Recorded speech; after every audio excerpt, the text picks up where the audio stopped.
front of me is HONOR Magic8 Lite, and today I would like to show you how you can change default apps.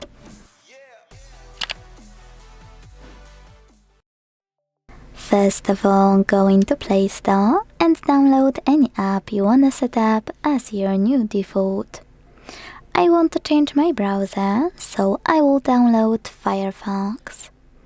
When your new app or new apps are ready, exit Play Store and go into Devices Settings.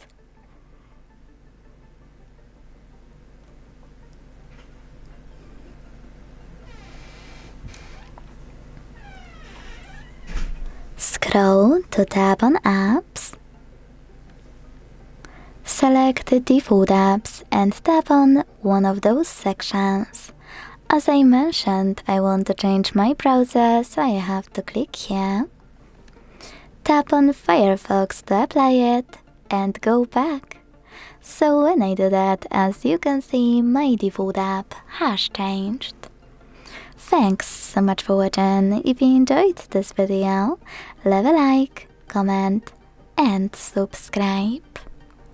Bye!